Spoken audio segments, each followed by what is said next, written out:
Welcome to StoryComic Presents, where we interview amazing storytellers and artists. This is episode 201. I'm your host, Barney Smith of StoryComic.com, and we're excited to have with us the internationally acclaimed and celebrated comic creator of Bob Non-Union Psychic, Lance Lucero. Howdy, howdy. It's good to be here. Lance, how you doing? I'm doing good. All right. So you are a filmmaker and a comic creator, which is really cool because behind you, you have your logo for Warehouse 9 Productions and also W9 Press. No, what is it? No, it's the same thing. It's Warehouse 9 Comics. Which is really exciting is that you're part of now the Anyone World imprint that's connected to ASAP Imagination, and specifically utilizing your, as we talked about, Bob Non-Union Psychic. I got tons of questions for you, Lance, but I guess first, for those that might not be familiar with your work, if you just want to give people a little bit of a background on how you got into comics, and how you got into filmmaking as well. Well, I think it all started with the actual filmmaking. That's primarily what I wanted to get into my whole life. So it's been a long journey, but I had started this journey 30 years ago, and it was just the idea of, well, the metaphor of Bob Non-Union Psychic is, it's about breaking down the gatekeepers. It's do I need to keep chasing those that are supposed to accept and get me somewhere, or do I just do it? And I figured I'd just do it. Opportunities were there for film schools and what have you, but it didn't seem practical. Moving to LA and seeing the scene seemed practical. And then at that time in the early 90s, and I'm dating myself, that's when you can actually talk to producers and agents like on a telephone. They weren't inundated with emails and social media. I got a lot of good advice, which was basically, don't make your movie in Los Angeles, make it anywhere else. And I thought, well, I thought this is where I was supposed to be. And they're like, nope, make your movie anywhere but here. All right. So that was the plan. And the idea was, well, what am I going to make? I practiced a lot with video, and then I upped the game to film, because that's what you're supposed to do. Film is film, HD is HD. They're not the same. And I will stay tried and true to that, because, that's my canvas. That's where I want to tell my stories. And if it's tried and true for the last 130 years, I'm not going to change it. I'm just going to do what they have done. If you want to be like the masters of old, then do like the masters of old. So that was my motto. And I decided, okay, I got to learn how to write. I got to learn how to build that roadmap to the screen, which is what I did, mostly on my own dime, reading books, finding black market screenplays in comic book shops. There was no internet then. So it allowed me to hone my skills before I actually rolled one frame of film, because, it's a different format and you got to be prepared. That's money going through the camera. You just don't hit record and wait for magic to happen. So that was the skill set: screenplay writing, storytelling. And I studied it thoroughly so that I can bring that to a motion picture, which I did in the form of short films, first starting with short videos, and then graduating myself to a full-length feature film. And then, tackling short form nowadays, because I think that's the attention span of most audiences, and which ultimately leaned into comic book creation. So, Bob Non-Union Psychic, it started off as a screenplay. 22 years ago, I wrote that. So it landed on some tables in Hollywood, but ultimately I'm a nobody from nowhere without representation, so I couldn't get in. And those that were actually interested realized that this would probably be too expensive to do, too risky to invest in. So I was killed with kindness. You're doing a great job, kid, but we can't help you. And that's just as bad maybe as saying you suck and you have no business being here. So, I took it in stride and said, all right, well, I'm hitting the right chord here on this story, and I got to figure out what I need to do with it. So years passed, 15 years passed before I contacted the co-writer and editor of Bob Non-Union Psychic, who is Adam Voley. He's the comic book guy. He was the guy that knew everything in and out about comics. And he had already been published in anthologies. He knew what he was doing. So, as the student, I contacted him and said, maybe we should try to turn this into a comic book, maybe a one-shot. He bit on the idea, and it was just the challenge of, well, how do we condense a full-length feature film into an episode 0, an introduction of this character. So that's what we did. And everything came together perfectly for the book 0. And then it evolved from there, building a world, doing a book 1 and a 2 to create a trilogy, which ultimately now is the graphic novel with supplemental materials. That's available in hardcover and paperback and digital. I mean, it's a long road, and sometimes the indie producers don't realize this. This is not instant gratification. This is not a sprint. It's a marathon. So your endurance will prove if you can actually make it to the end. So, I mean, that's what it was all about. And that's coinciding with the metaphor of Bob, non-union. It's a metaphor. It could have been non-guild. It could have been non-club, non-clique. You know what I'm saying? So that's the theme behind it. And making it fun entertainment that's eye candy and great stories. But it's been a long road. This was 15 years in the making, and then an extra 7 years to get it to where it's at now through ASAP Imagination, the NE1 World Division. It's been a heck of a ride, and we're still riding it. We're enjoying it. This is our opus for now until we get to the next project. So did I read someplace that there's 6 issues though for this, or will be 6 issues? We have the 3 issues done in this graphic novel, and we have 3 other written plus 1 spin-off. So we've had these ready to go for probably about 3 or 4 years. But it's one of those things. We got to get it out there to the world. We have to do what everybody does in social media and stand on a table and scream, "Look at me!" And this is what we have. At the same time saying that, just because it's indie doesn't mean it's low budget. Just because it's alternative doesn't mean that the quality is less than the big publishers. The idea was to create a high quality book with an original storyline that can compete. I know that's scary because people like their tropes and they like to remanufacture. But with Bob, we weren't having anything to do with that. It's got to stand on its own 2 feet. And that's what we were after as indie creators. So you mentioned before that this started off as a screenplay, correct? Correct. So when you decided, what was this? Was it a light bulb moment, or was there a gradual realization to translate this into a comic book script? It was gradual, because going way back when, after coming off shooting a feature, I thought, well, I can do it again, but I don't want to do it in an independent nature. I would like to have some kind of backing for this. Right. But the reality is if you're not juiced into the system, if you don't know the right people, it's just not going to happen. Let's face reality. It's not going to happen. And with all the interest and then the letdowns, I was kind of like, taking the Bob perspective of, I'm going to have to do this myself, some way or another. I have to do it myself.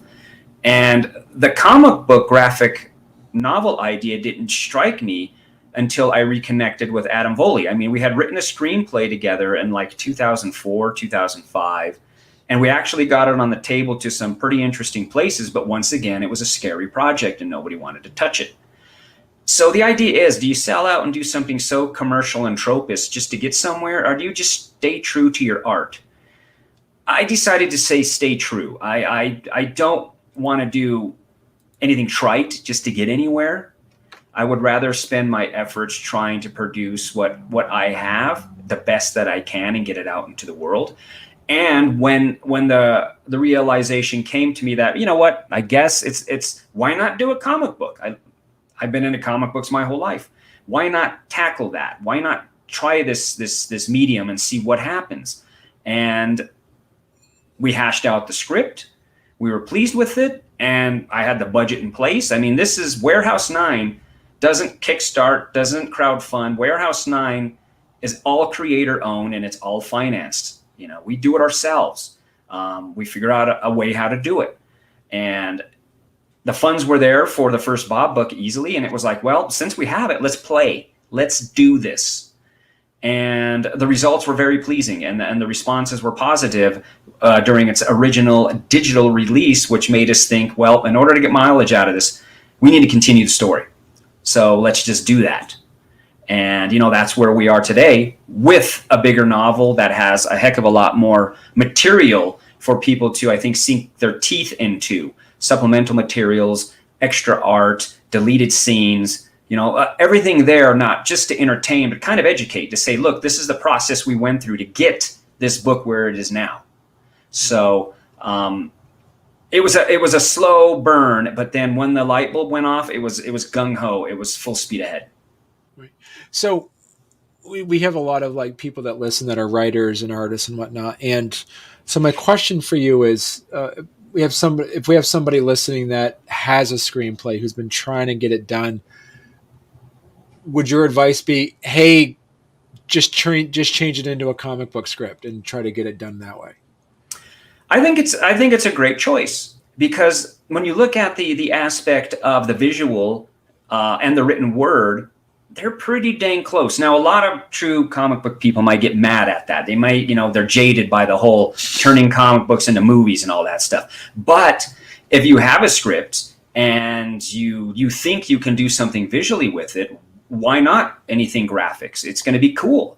You're going to have to produce it. You're going to have your illustrator, which is your director. You're going to have your letterer. You're going to have colorists, or if they're all in the same, cover artists. You're going to have to, it's good to have an editor if you have a co-writing partner. I mean, you're still building a production team. So the aspects of it are pretty much the same. And I think it's a good route to go. I'm not saying it's any safer.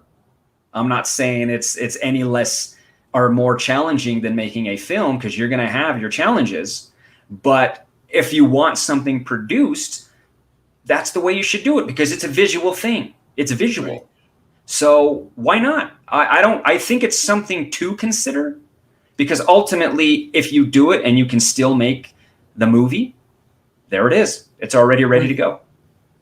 So that's a good point. Now, because would you say you mentioned that, and this is really, I love the analogy that there's a lot of parallels to producing a film and producing a comic. So, for instance, you would be, as somebody who's created, you're the creator and you created and wrote, you know, initially the Bob non-union psychic.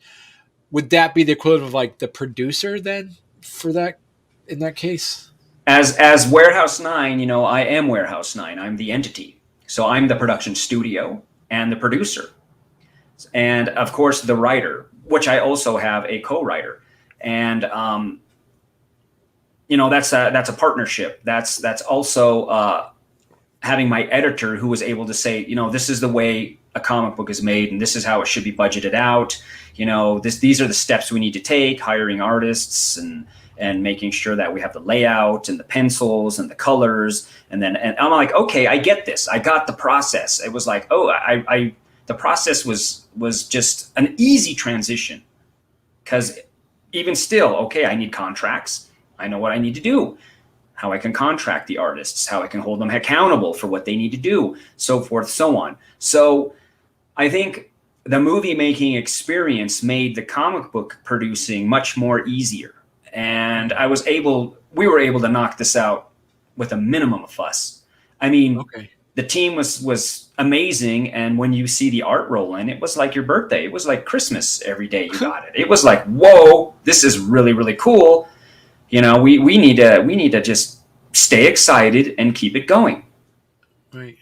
Now so you basically, it's in a way, it's like, it's writing a comic script and writing a film script is not necessarily apples and oranges. It's more like apples and pears. So like they're kind of different, but not completely different then. Absolutely. I mean, there are many different variations, and there's no true form to the script writing of a comic book.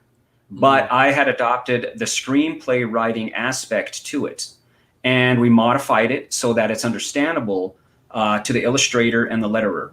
But it's not a gigantic deviation from an actual screenplay. And I have that specified at Comics Crusaders. I do the articles that are called the Comics How To.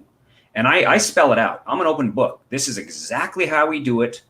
This is exactly my format. And take it or leave it. It may help you in production.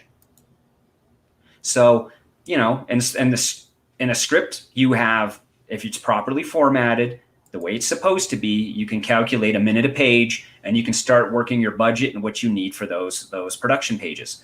Then you have a shooting script, which is basically like a comic book script. You have scene numbers, you have shot numbers, but now you just break it into pages and panels.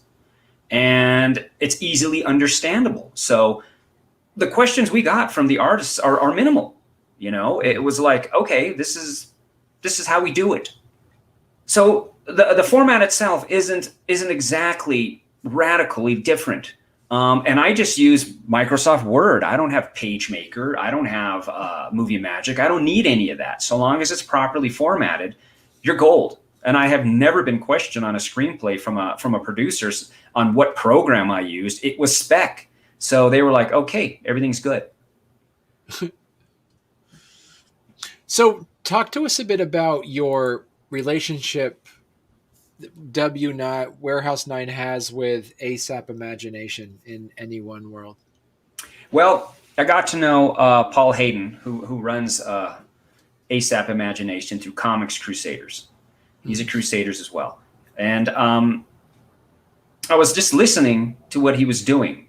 He seemed to be extremely successful at his crowdfunding campaigns, getting the production done, following through with what he say he's going to do, business savvy. So, we were involved with a mastermind for like 6 months, and I just kept quietly listening to him. And then I said, hey man, do you have a chance to talk after this last mastermind meeting? He said, yeah. So privately, I finally said, I got this. I got these books. I want you to publish them. I want you to take the reins on this. I want you to try to get it out on print. I want you to I want you to handle all of that. I mean, I will do everything you need to do to be involved in it, but I need a publisher. With all the film stuff I have going on, it's a little cumbersome. So I think I said, I believe you're the right guy to do this. And he was independent. He's up and coming. His catalog is increasing. He's doing it right. So I threw it at him. Boom. This is what I want as an independent owned comic book. I want you to handle it in the Any One World, because I think Perspectives had just come out. That was his first Any One World project. And I was like, well, I want to be your first book. So here it is. And then that's just how it took off. Oh, wow. And so how does that work from that perspective of like the contracting piece of that? Well, I mean, it's creator owned. So it's a Warehouse 9 production. Okay. Yet my publisher is ASAP Any One World. Okay. So that's how it's decisively divided. So okay, it's up to him to stand on the table and yell, "Look at this book." That's just the way it is. That's what the producer does, or the publisher does. They say, "Okay, we got these products. This is what we need to do," and it also kind of acts somewhat as an agent. Getting booked on the podcasts, getting booked for the interviews, eventually signings and all that stuff. So this is how it came together, and he's the guy I picked. I mean, I could submit to many other places. I could do that, but then I'm also thinking, what's the point?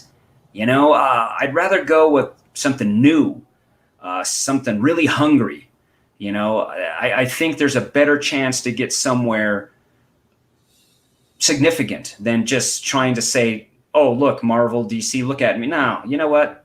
They've had their day in the sun. Let's let the indies rise. Yeah. So I want to talk about your illustrator that you have, Francisco Resendez. Yes, Francisco Resendez. So how did you find Francisco? It's we placed an ad in digital webbing. So we placed an ad, you know, we said this is how much we're going to pay, you know, back in 2014, 2016, you know, for pencils and inks, this is how much we're going to pay for inks, and this is how much we have for lettering. We'll negotiate cover prices. It's a fun, paranormal, off the wall comedy ghost story. If anybody's interested, contact us. And we were inundated. We were slammed by people that wanted to get involved. From all over the planet, which was interesting. I mean, from Korea to Spain to India, Argentina, Brazil, Mexico. I mean, the list goes on, and we were getting some radical art. But the top three, you know, Mexico, Brazil, Argentina,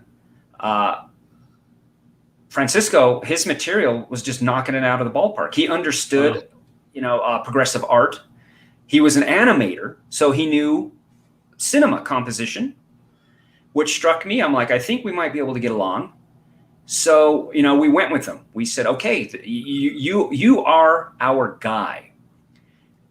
So it was off to the races. It was okay. Let's get the character designs down. You know, what is Bob going to look like? Let's get this organized. And as that started to progress, so did the art itself. And I remember it was Adam who told him about how we wanted the book to look. And I only added one description to it. He said we need it to be atmospheric, a little creepy. And I said, I want saturation. Huh. He understood it, because if you look at these frames, there's texture in every frame. There's nothing flat. There's texture in the walls. There's texture in his clothing. It's not, I don't want to use the analogy, it's like film grain, but it has texture. Right. I said I wanted that. And as you look at some of the wider frames, you know, that's like an anamorphic 2:9 film aspect ratio. So he understood what an aspect ratio was and how it should be framed. Wow. So I saw that in his sample work.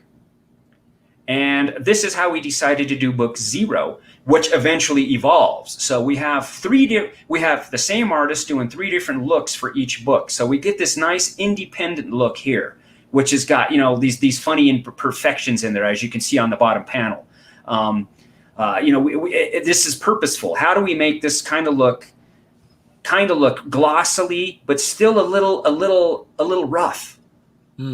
And then the next book, when we go back to like 18th century France, he said, well, can I do more of a Rembrandt look with earth tone colors? Well, yes, let's do that. And then the third book, he said, give me a movie. What is this movie supposed to look like for Bob 2? I said, Batman Returns. And he said, okay, I got it. You know, it's got to be cold. It's got to be very cold, and it looks like you're chilled all the time.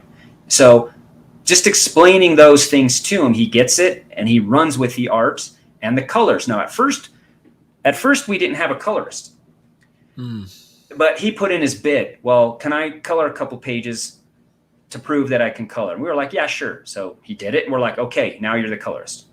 And then he was like, well, I have an idea for a cover. Can I show you like, okay, now you're the coverist. You know, he used the entire package. I believe we put him through his paces, but I think it all worked out gloriously. He knocked it out of the ballpark. And once again, that's just us as business people putting out a legitimate ad, saying there's money involved, that you will be contracted, all of that stuff. I believe in being as professional upfront as possible, so you don't look like a hack, and people will want to rely on you. So he's an amazing find, and of course we're holding on to him. So that's how we found him. But having said that, the other illustrators that submitted, you know, they're I've dealt with him in many other ways. Like, for instance, I'll say, can you do a movie poster for me for another illustrator? And he'll be like, yeah, sure. So always put yourself out there as an illustrator, and don't think that you haven't been noticed, because as a producer, if I see other illustrators that might fit another project, I go into my archives and I grab them.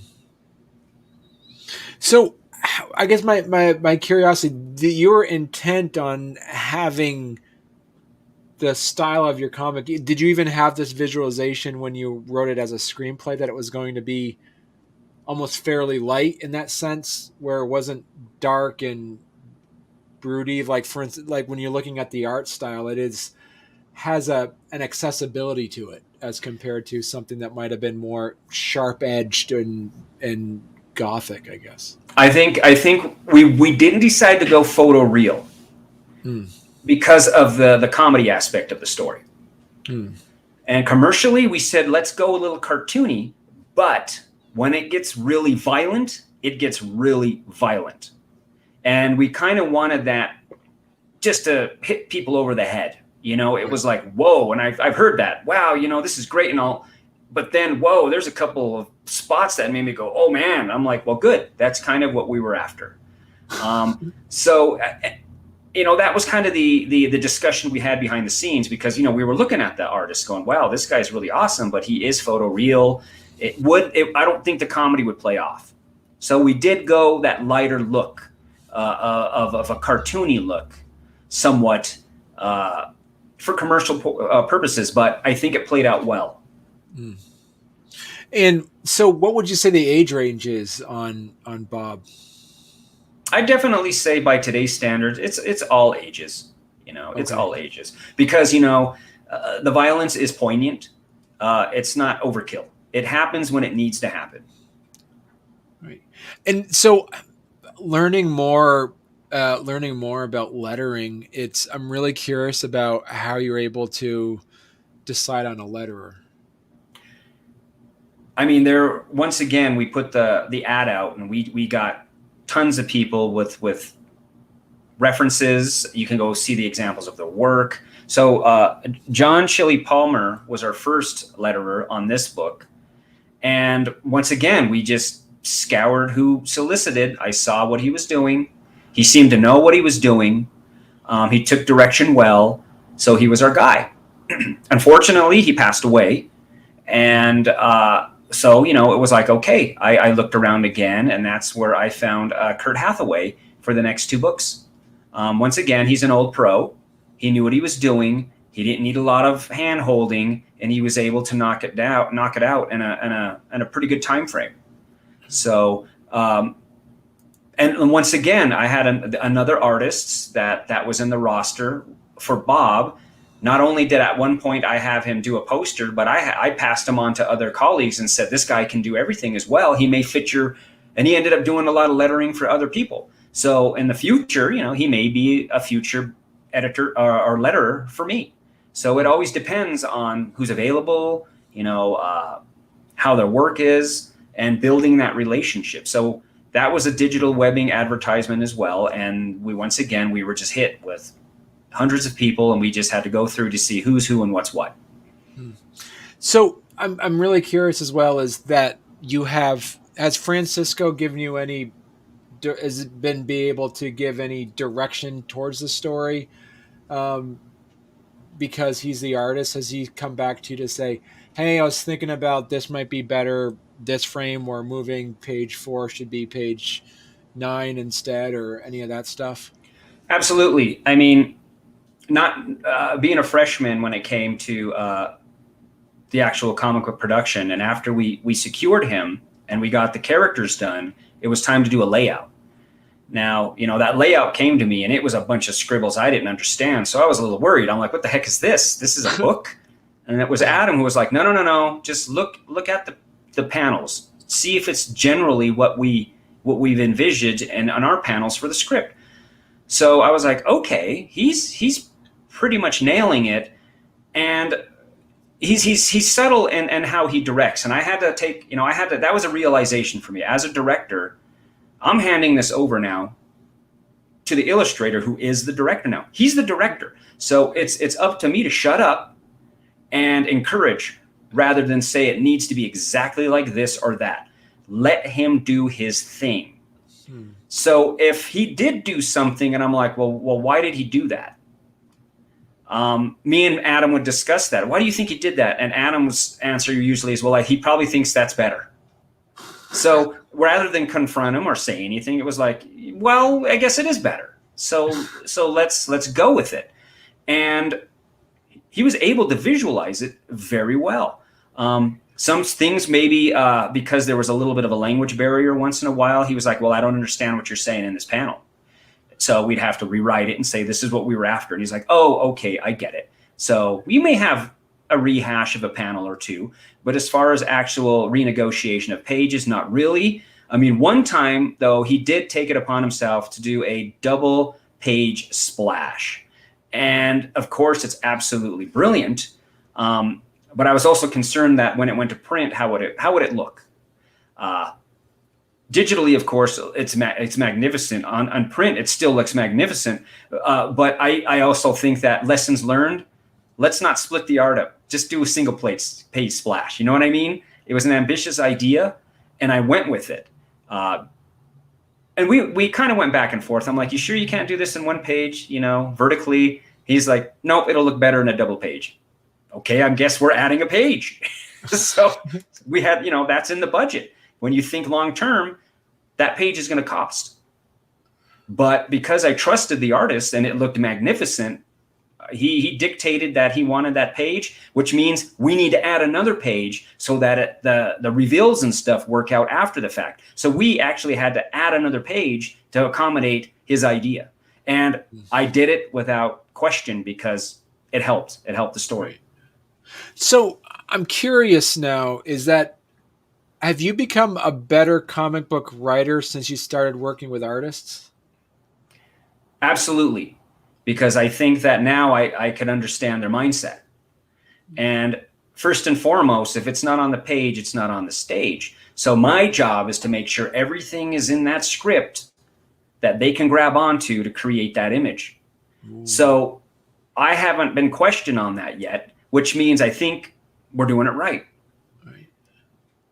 And do you feel as though now, because you're still writing screenplays, you're still directing, have you seen your directing style evolve after working in comics? I think so. Absolutely. Now in my mind, I used to always think in cuts and imageries, like cinema. Everything is moving and how things move in a frame. But now I can concentrate on just that still image to say, okay, this is how I want it to really look, and I can compose it as such. So I think definitely they go hand in hand. It's helped. It's helped both ways, and it's been very beneficial and rewarding in that sense. So yeah, that visual medium, it's got its perks, especially when you see your words come to life. Right. As you said, your first idea was having Bob, non-union psychic, it was a screenplay. Were you envisioning that screenplay just being a one-off, or did you have ideas of having a sequel to the movie? And is that where you got the ideas to create additional issues of the comic?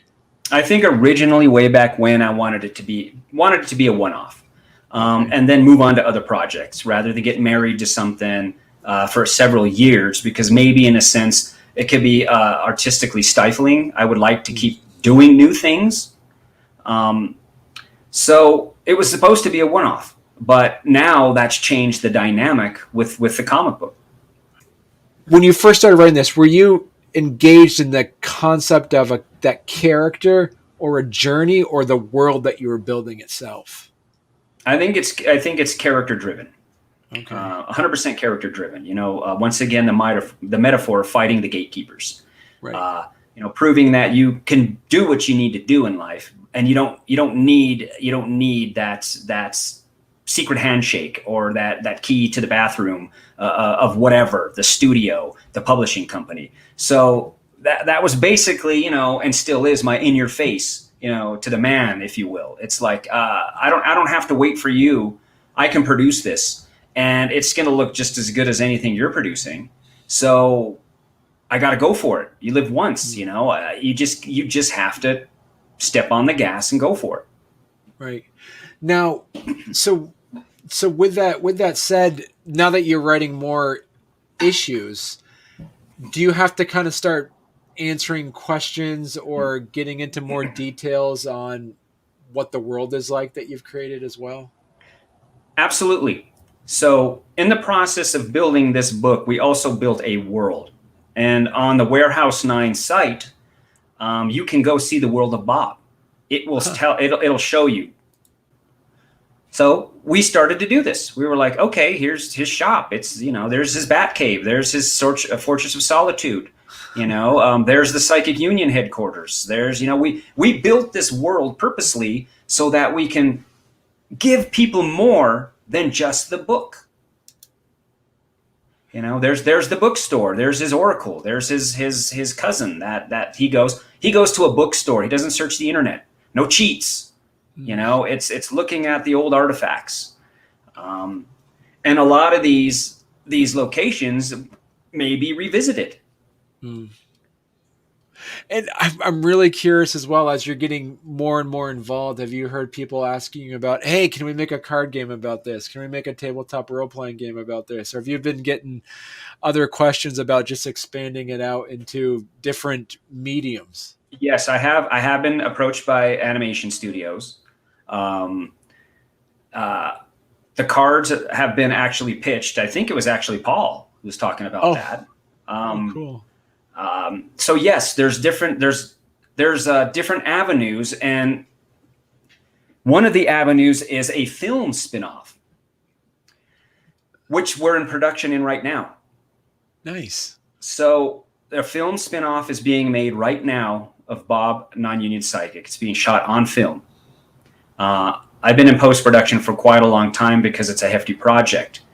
But, if you go to the cast and crew of Bob Non-Union Psychic, here's the kicker. We're doing a spin-off of Bob, but we're not doing Bob. We're doing a character in the book. Oh, really? Yeah. Okay. And it's his name's Legros de Roumigny, and he was an actual hairdresser in 18th century France. Okay. So we shot this during the pandemic. It took a long time to do, and every shot is a special effect shot. So if you like Terry Gilliam, if you like Jim Henson, this is the new film. We have miniatures, we have paper cutouts, we have green screen, we have live action, we have everything that we needed to do to try to bring 18th century France to Denver, Colorado. Okay. So it's called Coiffier Extraordinaire Waiting for Legros. It's in the Internet Movie Database page, and it's actually part 3 of a trilogy. We had 2 other films shot on Super 8 that were just at a film festival and spring, the Austin Micro Film Festival. And they were pretty happy to have us. But this is the biggie here. And this is going to be the true tie-in to the Bob graphic novel, the Bob world. So this takes place in our world or like our world adjacent? It's actually our world. Okay. So what's funny is that the Bob scissors, which he calls Legros, because his signature's on them, that's his signature weapon of choice. That's what he cuts hair with. He was drawn to it. Nobody knows why, but there's like a psychic link between him and Legros from back in the 18th century. Now, Legros, he worked at the French court, and he died kind of weird in a mysterious way. When Marie Antoinette came to town, he was mysteriously trampled to death. Huh. I mean, it was like Elvis Presley coming to your city when she came to town. Everybody went out in droves to see her, and this old man, he was killed accidentally. And originally, when it came to hairstylists, I started searching, the 80s guys like Vidal Sassoon and all that, But I was like, nah, that's not working, And then I went back to the French court where we all remember these hairstyles, Marie Antoinette's wig with the boat in it, which we have in our films. Something radical. And I'm like, well, who did all this stuff? Who was the guy? And Legros was one of them. He's got a book out. He had a school. This dude was gigantic in the French era. So we built this persona that, well, he's a hairstylist, but usually it's just a network so that he can fight evil at night. He fights paranormal evil. And the idea is it's about cursed hair, which is kind of the metaphor for Bob. He's fighting cursed hair, and that's what the short is about. Legros has to go to a distant castle, and once again, his clients are cursed by evil hair, so he has to dispel it. Simple enough. Rated O for original. We want to do something radical. That's awesome. So if people want to check this out, if people actually want to read this, as we said, the best place they can go to is probably anyoneworld.com, correct? Yeah, you can go to anyoneworld.com or go to the Warehouse 9 Pro website, and there's a buy button on the top. It'll take you right to the store. I mean, you have all the information here. If you want more, we have it. That's where it's at. You get trailers. You get all kinds of cool stuff. Right. This is excellent, Lance. I tell you that I am extremely happy that we're able to sit down and talk. I love the idea. I love the character concept you came up with. I love what you're doing. And I gotta say, it's extremely inspirational for those that are listening that are looking at trying to get their own comic book created. You had some really good advice there as well. So you got to come back on, Lance, when you get your film out or when you get your next graphic novel series out. Absolutely. I'm hoping that we can get this film done this year. It's been a hefty ordeal. But I think it's every time I see the footage, every time new effects come in, it's like, yeah, I think we got something pretty radical here that people just aren't going to expect. And I like that it was all Bob inspired. So, right. I'm doing my own fan film. This is Warehouse 9 stuff. And we're eager to get this out to the world because it's going to be fun. Cool. Excellent. Well, thanks a lot, Lance, for coming on. Well, thanks for having me. This has been great. You're welcome.